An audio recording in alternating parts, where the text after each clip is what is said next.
Daily taste the daily. Khammam జిల్లాలో ఇప్పుడు పేరు ప్రముఖంగా వినిపిస్తోంది. జిల్లాలో జరిగే అన్ని అధికారిక మీటింగుల్లో ఆయనదే హవా హడావిడి. అలాగని ఆయనేమీ అధికారిక ప్రతినిధి కాదు, మంత్రి ఎమ్మెల్యే కూడా కాదు. కానీ ముగ్గురు మంత్రులున్నా ఆయన పేరే ధూమ్ధామ్ చేస్తోంది. ఇంతకు ఎవరైనా జిల్లాలో ఆయన పెత్తనం సాగడానికి కారణమేంటి? తుంబూరు దయాకర్ రెడ్డి ఇప్పుడు ఖమ్మం జిల్లాలో మారుమోగుతున్న పేరు, విపక్షాల నోటిలో తెగనానుతున్న పేరు. జిల్లా వ్యాప్తంగా ముగ్గురు మంత్రులున్నా పెత్తనమంతా దయాకర్దేనంటూ స్థానిక రాజకీయాలను కనుసైగతో శాసిస్తున్నారు అన్న ప్రచారం జిల్లా వ్యాప్తంగా వినిపిస్తోంది. ఇంతకీ ఎవరి తుంబూరు దయాకర్ రెడ్డి? తుంబూరు దయాకర్ రెడ్డి పేరు ఈ రేంజ్ లో వినిపించడానికి కారణం ఓ మంత్రికి బంధువు కావడమే. ప్రస్తుతం మాత్రం జిల్లాలో చాలా పవర్ఫుల్ గా వినిపిస్తున్న పేరిది.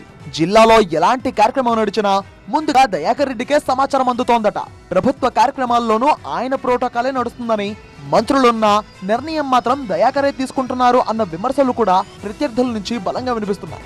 అంతేకాదు పార్టీకి సంబంధించిన ప్రోగ్రాంలలో కూడా దయాకర్ రెడ్డికే ప్రాధాన్యత ఉంటుందని, ఆ రేంజ్ లో ఖమ్మం జిల్లా రాజకీయాలను శాసిస్తున్నారు అన్న చర్చ స్థానికంగా జరుగుతోంది. ఇటు పోలీసులు కూడా తుంబూరు దయాకర్ రెడ్డి చెప్పినట్టే వింటున్నారు అన్న విమర్శలు వస్తున్నాయి. ఈ మధ్య ఖమ్మం రూరల్ మండలం అరెంపల గ్రామంలో జరిగిన ఇంద్రమ్మ ఇళ్ల కార్యక్రమంలో తుంబూరి హడావిడే కనిపించింది. ప్రభుత్వ కార్యక్రమానికి ఆయనే అధ్యక్షత కూడా వహించారు.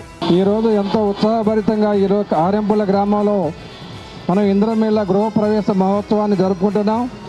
దాంట్లో భాగంగా ఈరోజు ఈ కార్యక్రమానికి విచ్చేసినటువంటి గౌరవ జిల్లా కలెక్టర్ ఖమ్మం అనుదీప్ దురిశెట్టి గారికి హృదయపూర్వక స్వాగతం. అలాగే కమిషనర్ పోలీస్ ఖమ్మం సునీల్ దత్ గారిని కూడా వేదికని అలంకరించవలసిందిగా కోరుతున్నాం. అంతేకాదు ఇటీవలే బానోతు రవి అనే బీఆర్ఎస్ కార్యకర్త ఆత్మహత్యాయత్నం స్థానికంగా సంచలనం రేపింది.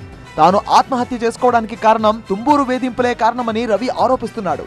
ప్రభుత్వ కార్యాలయంలో తుంబూరు దయాకర్ రెడ్డి గారు జాతీయ జెండా ఎగరేసినారని నేను ఖమ్మం జిల్లా కలెక్టర్ గారికి కంప్లైంట్ ఇచ్చినాను. ఎందుకు కంప్లైంట్ ఇచ్చావని తుంబూరు దయాకర్ రెడ్డి గారు నన్ను చంపించడానికి అనేక సార్లు ప్రయత్నం చేసినారు. మీకు చిత్తశుద్ధి ఉంటే మీరు నా పైన కక్ష సాధింపులు చర్యలకు మేము పాల్పడట్లేదు అని మీరు అనుకుంటే దసరా విజయదశమి నాడు మీ పిల్లలతోటి మీరు ఏ గుళ్ళోకి వచ్చైనా ప్రమాణం చేస్తారా? దీనిపై బీఆర్ఎస్ కూడా పెద్ద ఎత్తున విమర్శలకు దిగింది. జిల్లాలో ముగ్గురు మంత్రులు ఉన్నా వారంతా డమ్మీలని, అసలు మంత్రి దయాకర్ రెడ్డి అన్నట్టుగా సిస్టమ్ ను లీడ్ చేస్తున్నాడని గులాబీ నేతలు మండిపడుతున్నారు. ఈ నెంబర్ 2 మంత్రి గారి యొక్క కార్యాలయ ఇన్ఛార్జ్, మరి ఆయన ఏ మంత్రో మాకు తెలియదు. మరి ఆయన డమ్మీ మంత్రి అయినట్టు, ఆయన ఒరిజినల్ మంత్రి అయినట్టుంది. ఆయన నాయకత్వంలో ఈ జిల్లా మొత్తం నడుస్తుంది. ఈ జిల్లాలో ముగ్గురు మంత్రులు కాదు, 4 మంత్రులు ఉన్నారు. ప్రస్తుతం తుంబూరు ఇష్యూ ఖమ్మం జిల్లాలో హాట్ టాపిక్ గా మారింది. మంత్రులను కాదని తానే మంత్రి స్థాయిలో చలామణి కావడం పార్టీకి కూడా ఇబ్బంది అన్న టాక్ అధికార పార్టీలోనూ వినిపిస్తోంది.